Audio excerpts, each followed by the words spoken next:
Le film commence par un lycéen nommé Teka qui se tient tremblant dans la salle de classe et partage la même peur que ses camarades parce qu'un jeu étrange et effrayant, appelé Daruma, se trouve devant eux. Le jouet parle et annonce que si elle tourne son visage et voit quelqu'un bouger, ne serait-ce qu'un peu, elle le tuera immédiatement, et qu'à la mort de la victime de petites billes rouges tomberont de son corps, tandis que si elle leur tourne le dos, ils pourront bouger. Daruma se retourne et surprend l'un d'eux avant qu'il ne s'arrête complètement, puis le tue en quelques secondes, tandis que les autres crient de peur et se demandent pourquoi ce jeu leur est apparu, et quand leur voix s'amplifie, Daruma se retourne de nouveau, leur ordonne le silence, puis recommence à répéter son nom. 2 élèves courent vers la porte pour tenter de l'ouvrir, mais ils échouent parce qu'elle est solidement verrouillée. Et ils ignorent qui l'a fermée, puis Daruma se tourne vers eux et les tue, et les élèves comprennent qu'ils sont prisonniers, et que leur destin est la mort comme leurs camarades. Leur ami Steak leur demande de garder leur calme, et leur explique qu'il connaît le jeu Daruma, et qu'ils en sont prisonniers jusqu'à ce qu'ils meurent tous. Mais il ignore pourquoi il les vise.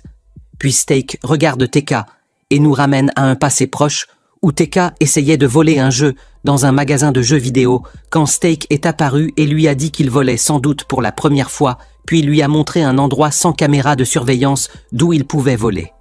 Steak a volé plusieurs jeux et en a donné quelques-uns à Teka, puis ils sont sortis calmement du magasin. Et depuis ce moment-là, ils sont devenus amis. Teka est obsédé par les jeux vidéo. Il passe la majeure partie de son temps à y jouer. Et malgré son intelligence, il s'absente souvent de l'école, à la recherche de nouveaux défis. Et un jour, Teka est allé à l'école en ressentant un ennui mortel et espérait un défi pour raviver son enthousiasme. Et soudain, la tête de l'enseignant a explosé et un Daruma est apparu à sa place. À présent, un élève demande à Steak comment ils peuvent nous sortir du jeu, et Steak lui dit qu'il y a un bouton dans le dos de Daruma qui permet de terminer le défi en appuyant dessus. L'élève s'avance rapidement vers le jouet Daruma, qui ressent ses mouvements, puis elle se retourne vers lui et le tue. Steak leur explique qu'il y a un compte à rebours au dos du jouet dont il reste moins d'1 minute, et que s'il atteint 0, ils mourront tous. 2 autres élèves se précipitent, mais glissent sur les billes rouges. Daruma se tourne vers eux et les tue, tandis que les autres perdent leur sang-froid et crient. Daruma considère cela comme un mouvement de leur part, et les tue tous. Et il ne reste que Teka et Steak avec seulement 10 secondes avant la mort. Steak pense à un plan pour se sauver. Il se penche et demande à Teka de sauter sur son dos pour atteindre le bouton qui désactive le jeu.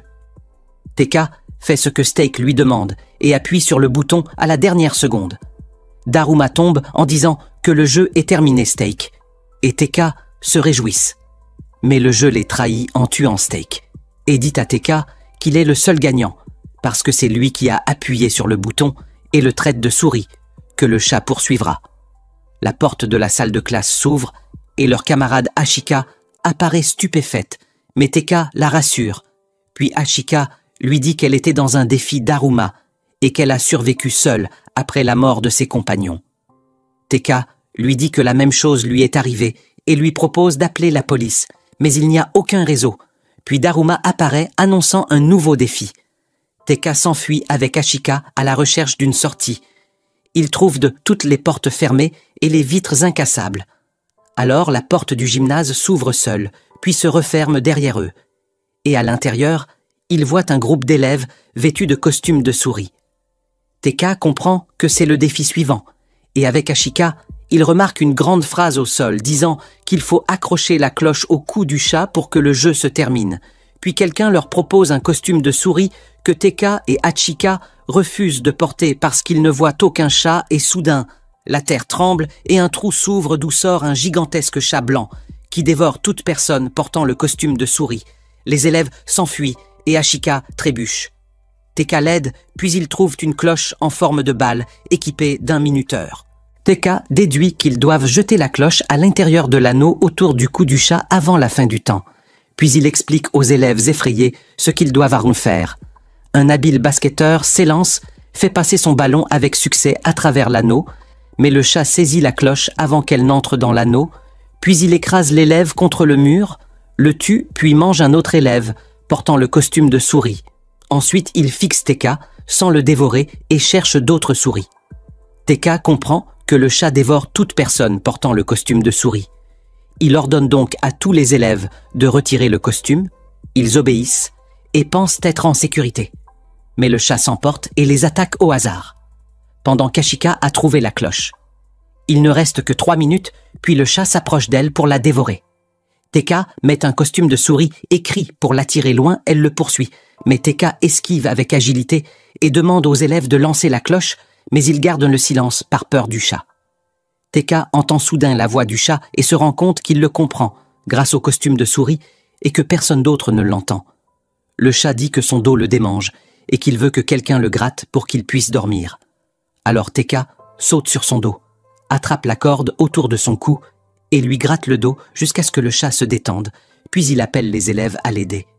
Hachika monte, puis d'autres la suivent et grattent le dos du chat jusqu'à ce qu'il s'endorme. Ensuite, Teka profite de son sommeil pour saisir la cloche et s'apprête à la lancer dans l'anneau. Les élèves la lui arrachent et se disputent avec lui, car chacun veut survivre seul. Le vacarme réveille le chat qui sort ses griffes et tue les belligérants. Teka comprend qu'il est impossible de le rendormir avant la fin du temps. Puis il remarque un ballon de basket déchiré au sol. Il lui vient une astuce, il place la cloche à l'intérieur du ballon, puis demande à Ashika de l'accompagner à la salle du matériel sportif. Alors ils sortent chacun portant un ballon couvert d'un costume de souris. Les deux avancent rapidement vers le chat qui hésite sur celui qu'il doit attaquer en premier. Puis il voit que le ballon de Teka est mal couvert, comprend que c'est le ballon de basket et en déduit que la cloche est avec Ashika. Il fonce donc vers elle, et alors il devient clair que Teka l'a trompé, car la cloche est cachée dans le ballon de basket, déchiré, qu'il tient. Teka lance le ballon vers l'anneau, mais la cloche rate, et tout le monde croit qu'ils ont perdu soudain. Un élève nommé Amaya surgit de derrière le chat, attrape la cloche et la place à l'intérieur de l'anneau à la dernière seconde, et Amaya remporte le défi. Le chat s'immobilisa complètement et annonça la fin du jeu en déclarant que les gagnants étaient Teka et Hachika et Amaya, parce qu'ils avaient coopéré jusqu'à franchir le défi et que le jouet n'avait mentionné le nom d'aucun autre élève. Teka s'étonna et se demanda ce qu'il adviendrait des autres élèves. Puis il fut choqué lorsqu'il vit Amaya tuer tous ceux qui avaient perdu. Et alors Amaya s'approche de Teka et d'Ashika en leur disant qu'il adore un monde où le fort triomphe du faible, et puisque eux sont les vainqueurs, ils sont les plus forts, et par conséquent, eux seuls méritent de vivre. Teka fut surpris quand Amaya prétendit qu'il lui ressemblait dans ses idées, et Hachika répondit en disant qu'Amaya est un fou criminel, tandis que Teka aide les autres et n'a jamais fait de mal à personne, et qu'il ne peut pas se comparer à Teka. Amaya se mit en colère et tenta de la tuer, mais Teka intervint et l'en empêcha, et à ce moment-là, une épaisse fumée monta du chat, et Teka et ses camarades disparurent. Et à l'extérieur, les bulletins d'information annoncèrent que les écoles du monde entier avaient été attaquées et que plus de 10 millions d'élèves avaient été tués. Les gouvernements déclarèrent l'état d'urgence après l'apparition de gigantesques cubes dans le ciel sans raison, et les rapports indiquèrent que les élèves survivants étaient retenus à l'intérieur de ces cubes, et que la police et l'armée étaient incapables de les pénétrer. Puis un brillant astronome apparut et affirma que ce qui se passe est l'œuvre de créatures extraterrestres dépassant de loin la puissance humaine, et que seules les divinités du Japon peuvent sauver les élèves, et que quiconque reste en vie deviendra l'enfant des dieux. Et le présentateur acquiesça à la logique de ses propos.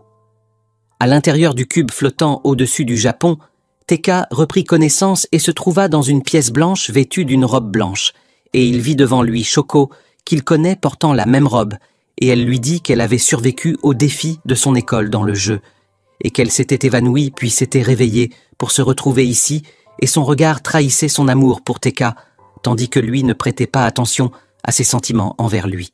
Teka découvrit la présence de l'élève Tera, considéré comme le génie arrogant de l'informatique, ainsi qu'une fille nommée Toki, qui était assise seule dans le coin, et Teka apprit aussi par Shoko que Tera et Toki avaient eux aussi réussi le défi de leur école, et après avoir relié les événements, Teka comprit que l'ordre des lettres des noms était ce qui les avait réunis, et il en déduisit qu'Hachika se trouvait dans une autre pièce avec Amaya.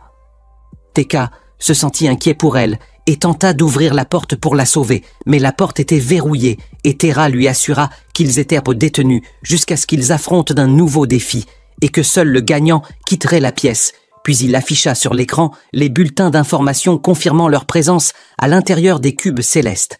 Et soudain, la porte s'ouvrit et 4 poupées de bois volantes entrèrent en annonçant le début du 3e défi.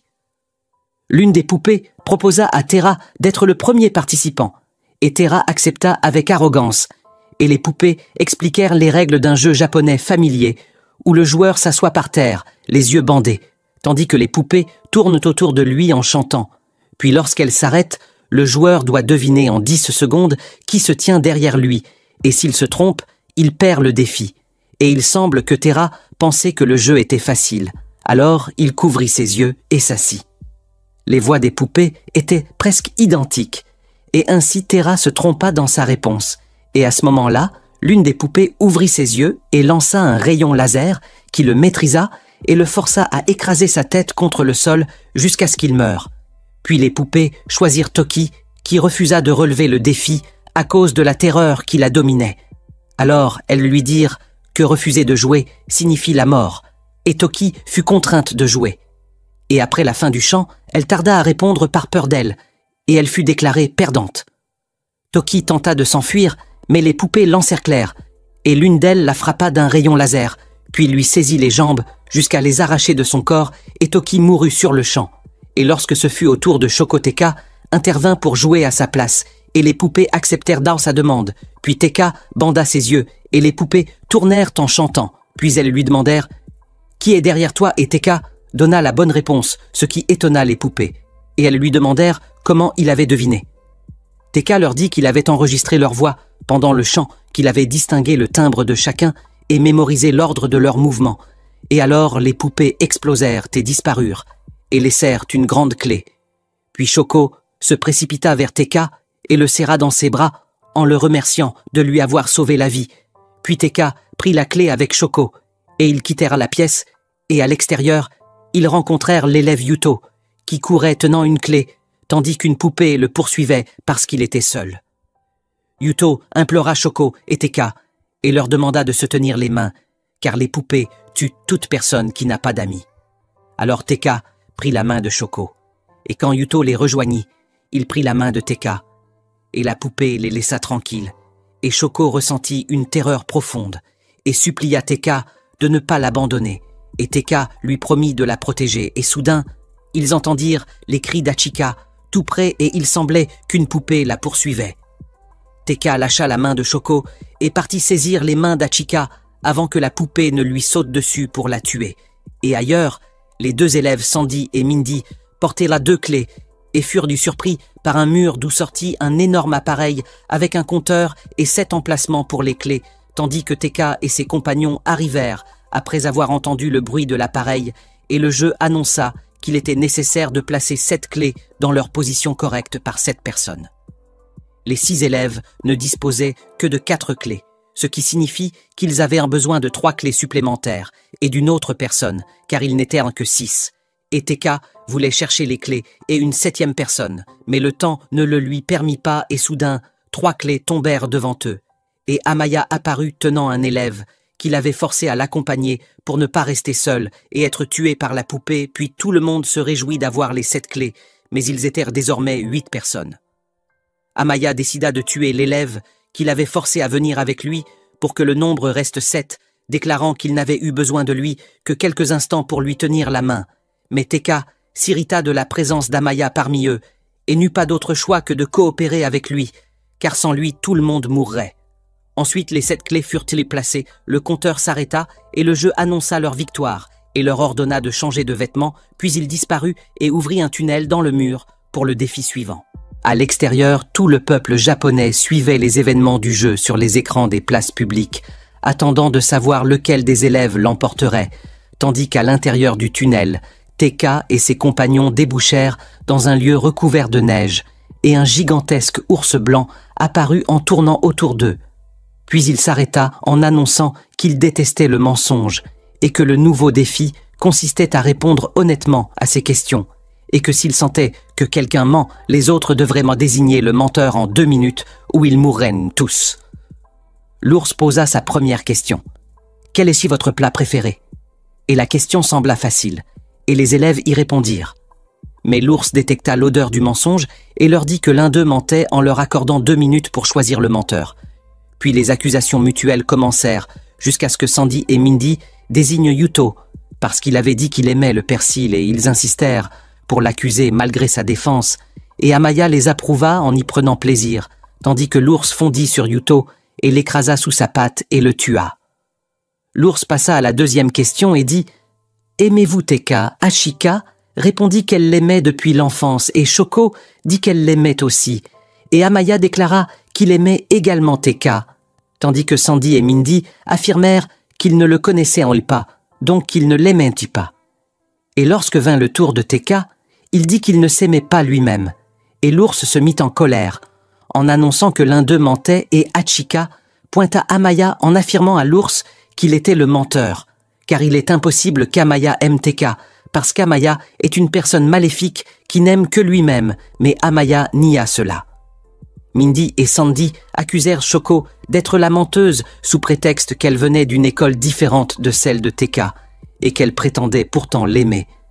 Teka prit sa défense en expliquant qu'ils étaient les voisins depuis l'enfance, mais Sandy et Mindy refusèrent de le croire et persistèrent à l'accuser et, comme d'habitude, Amaya mit fin à la dispute et désigna également Shoko. L'ours se rua alors sur elle, la frappa de sa patte et la tua.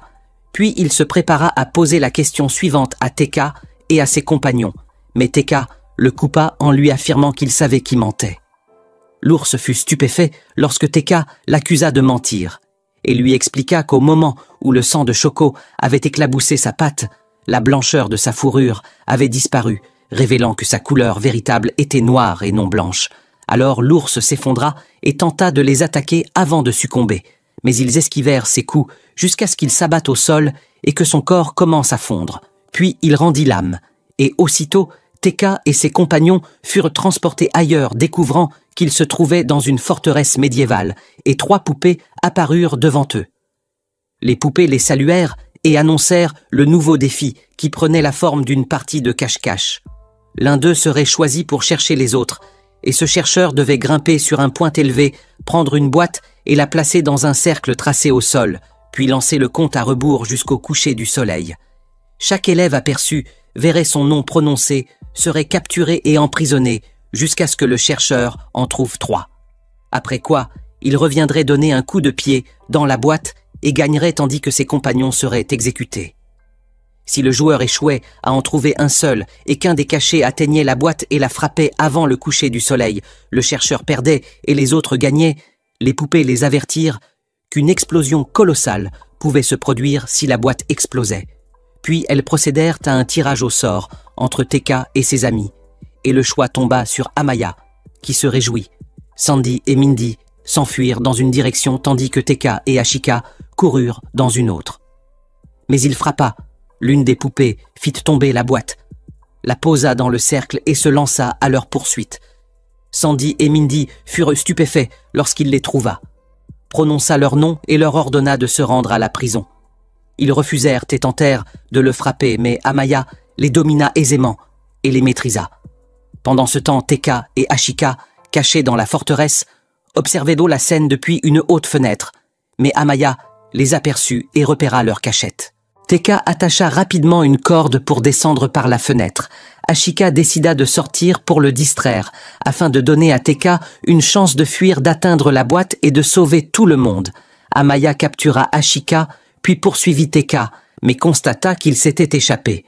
Il revint alors à la boîte, s'assit pour la garder et cria à Teka de se montrer afin qu'ils terminent le défi ensemble, après qu'il eut déjà capturé les 3 personnes requises. Soudain, Teka apparut vêtu de l'armure d'un ancien guerrier pour dissimuler son visage, afin qu'Amaya ne puisse pas l'appeler par son nom et pour se protéger d'une éventuelle explosion, et Amaya se moqua de son apparence.